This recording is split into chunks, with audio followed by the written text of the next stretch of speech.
2017 reminded me of why I enjoy games. There were so many good games this year. And what a better chance to show them off than the Game Awards 2017. A chance to show off a culture of true expression and a medium of innovation. This is video games' chance to show off to the masses how amazing they can truly be.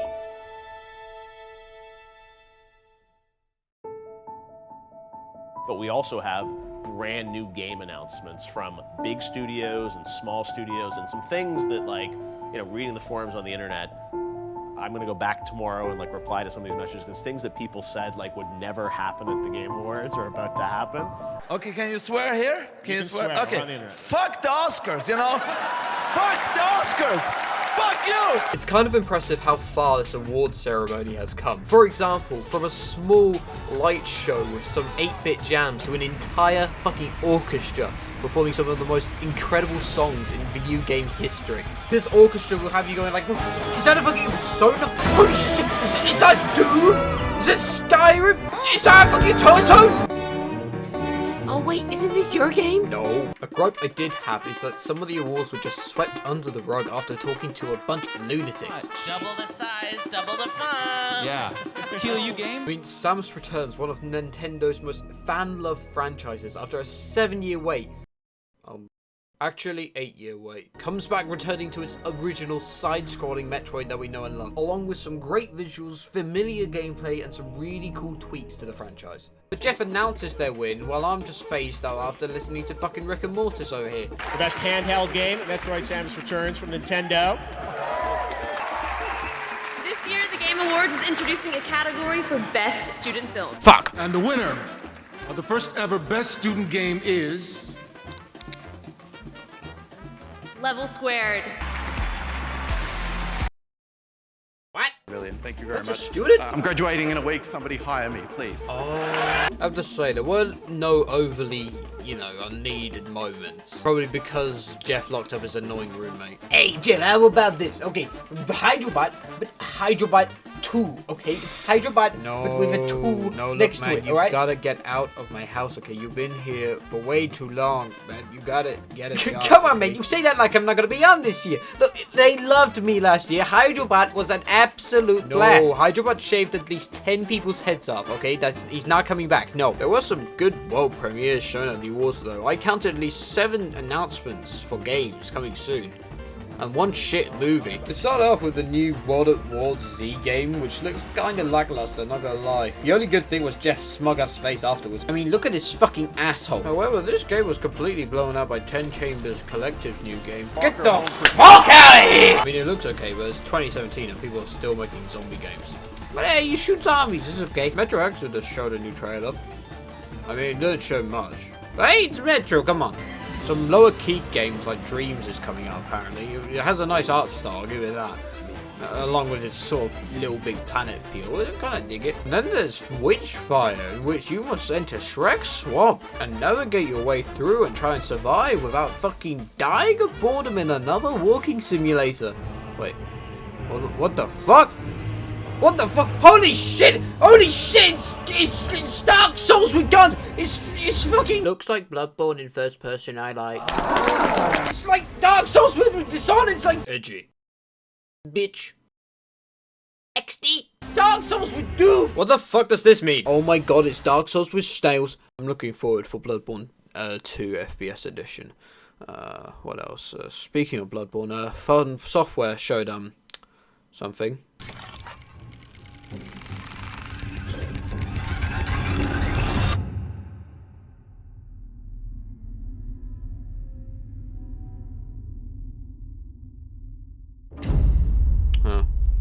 From Software. What did the YouTube comments think about?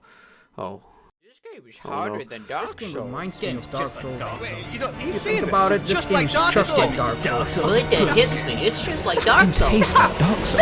Please stop! This game has boss fights just like Dark Souls. It's not fair. Like, you can't just compare a cake to a This game is giving me like a Dark Souls vibe. You what? This is just like Dark Souls. Dark Souls is like just a game that's dark and grimy and it has a high difficulty rate. Doesn't mean that it's trying to be Dark Souls. No, shut up. No, you can't. Shut up. You're a bad journalist. Inspired by the difficulty of Dark Souls boss fights, just like Dark Souls. Just like Dark Souls. Inspired by the difficulty of Dark Souls. Stop! Hey, look, guys, it's Cuphead. Nintendo's bits were great. They had some really cool stuff. I mean, Bayonetta 1 and 2 is coming out early this year for the Switch as a 2-for-1 game.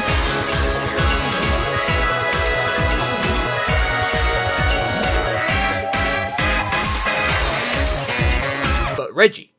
My big soft boy Reggie. Oh, how you tease me so. Reggie pulls a wait, there's more card. Thank you. You know, Jeff, you thought I came all the way up here for only one announcement?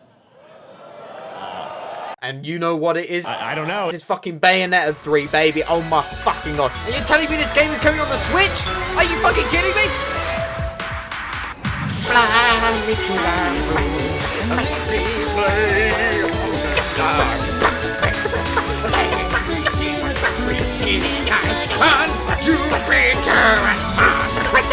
Now, oh boy, Death Stranding. Kojima, my boy, back at it again with the cinematic bullshit that doesn't make any fucking sense. I mean, even the guys acting in it have no fucking idea what's going on. Now, that's how you know it's going to be good. Uh-oh, looks like BP fucked up again. What the fuck is... Jesus Christ, what the fuck? Is that Psycho Mantis? What the fuck? What? Oh, he's gonna shoot himself. Oh, no, he's not. What the fuck? Huh? What the fuck? Did he eat a baby?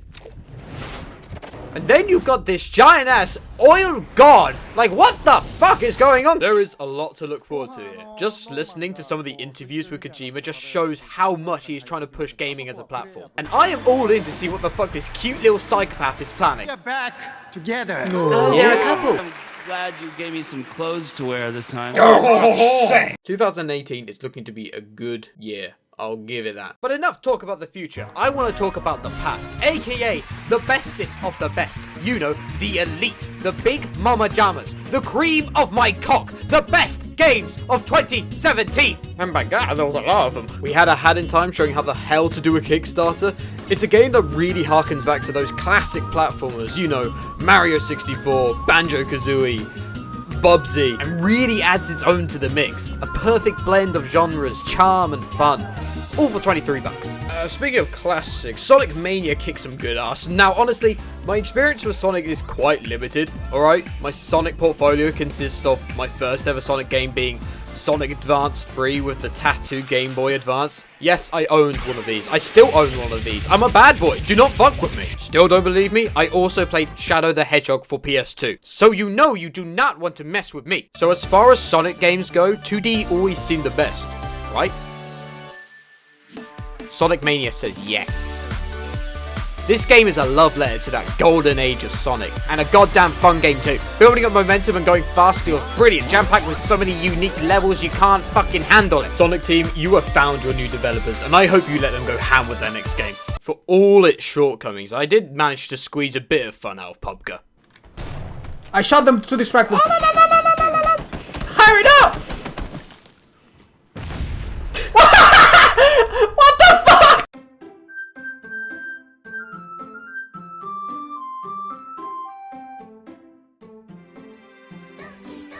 This game is free. Go play it. It's got cute girls and books, and you know I'm all about that literature. If you've not heard anything about this game, go play it.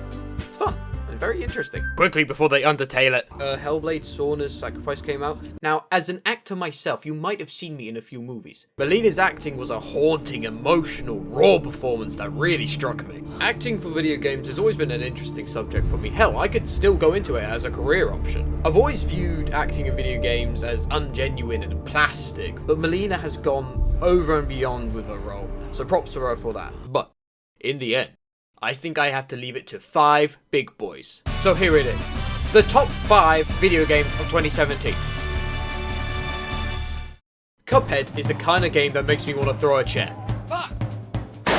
Cuphead is the kind of game that makes me want to throw multiple chairs. God damn! I own a lot of chairs.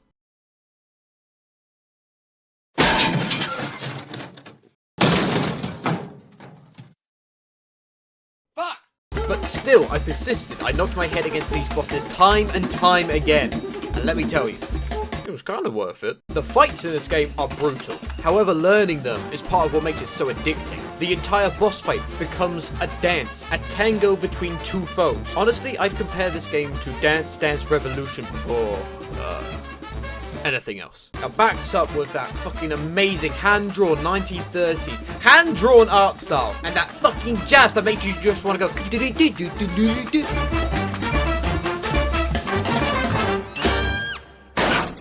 This game, it's an instant classic. Halla Night is an incredible game.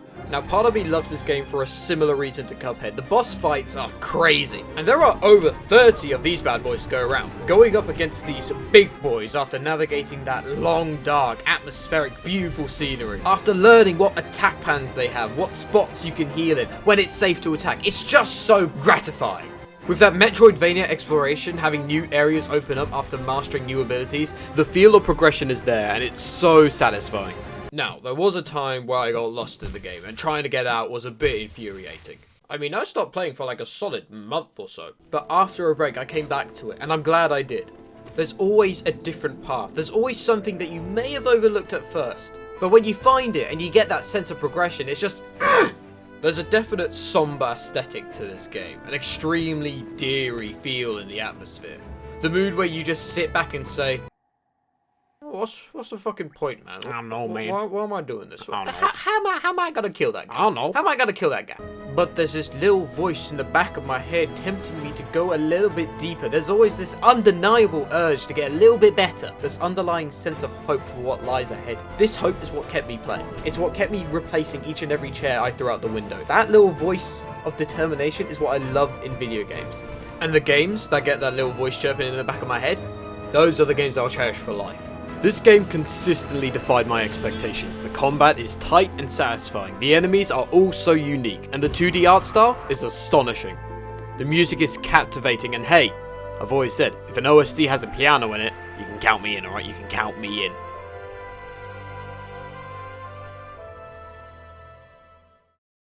Also, the new DLC has just been announced. What?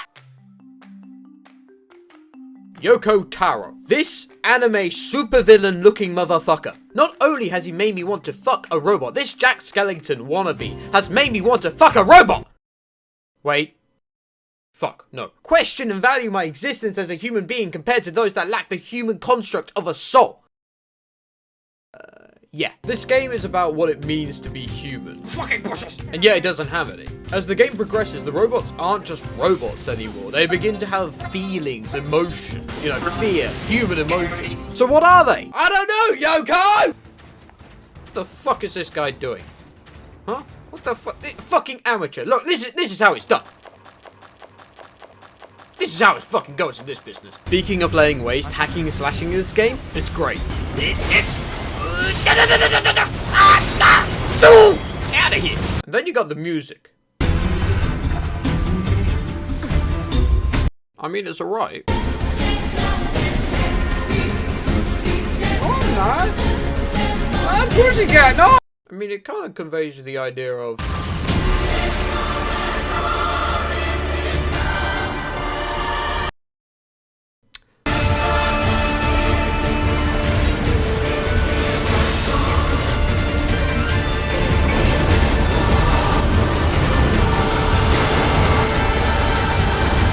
the kind of music that just drives you forward, you know, no matter what. No, don't hit me, don't, oh god damn it! To defy fate. Fuck! To break that cycle of life and death. It powers you even when you have nothing left. Fuck. Shit, it's doing something different, it's doing something. Where did you come from? Shit, fucking bullets, god damn it. Oh, fuck electricity! I'm a fucking robot, I don't need to worry about electricity, I'm made of this shit. God damn it. To give it your all and never give up. And it's got a second face. Fuck this, I'm going fishing. Nier Automata stands out from all other games. It's the kind of game that makes you question your reality. Who are you? What am I? Why am I? What are the moral implications of fucking a robot? And man, that was only the first playthrough. There are 20 endings for this game. Whilst it's easy to breeze through the first part of this game, it's definitely left an impact on me.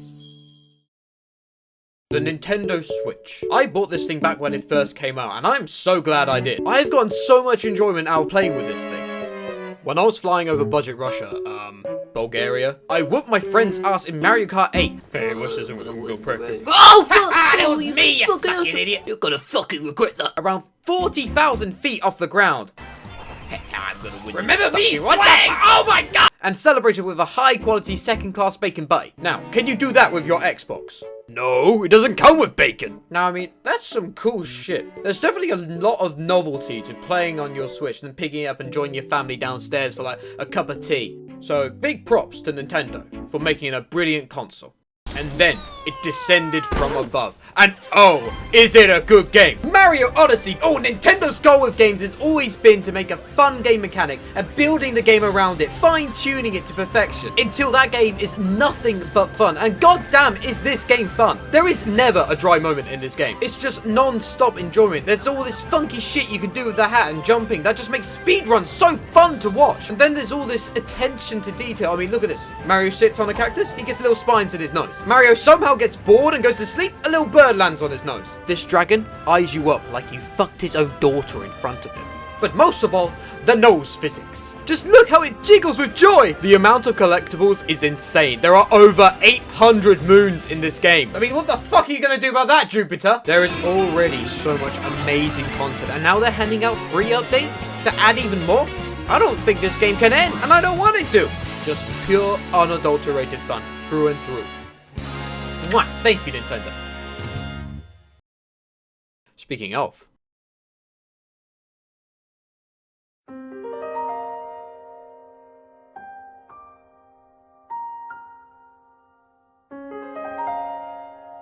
I've been a Zelda fan almost all my life. Along with Pokemon, it's one of the only series I've ever followed all the way. When the trailer came out for this game and I heard the voice for the first time, part of me was like, ooh, I don't know about this. But then the game came out, and God, I was blown away. Gameplay-wise, this blows all the other Zelda games out of the water for me. The amount of exploration is like nothing I've ever seen. Each cave, crevice, hideout, mountain, tree, ruins, everything has something to uncover. Never once did I feel bored traversing this land of Hyrule. Every step feels like a step in the right direction. From shrines to Koroks, there's something around every corner. There's just something about the game mechanics that are just so dumb and they're so fun to play around with. Onward, my noble steed, to Ganon's castle!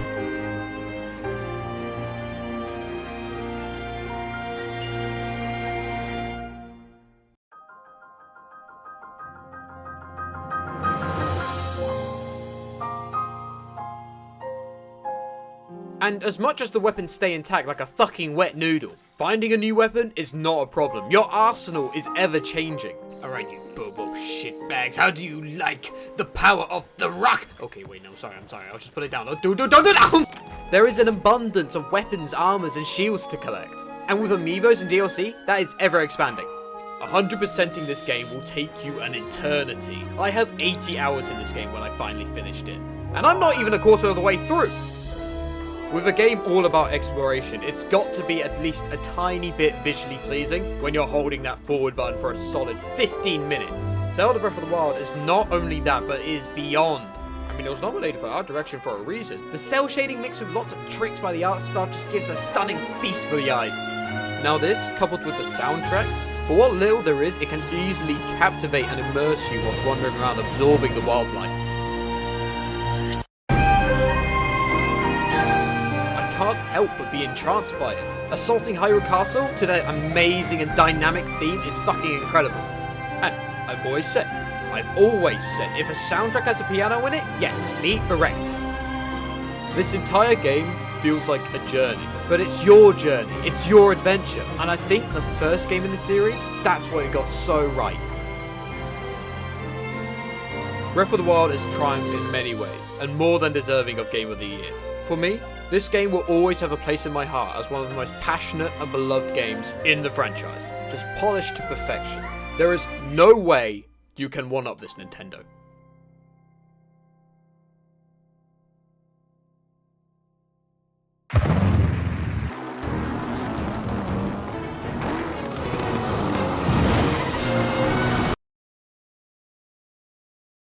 Fuck that. All these games, shit. This game, only game. Best game ever.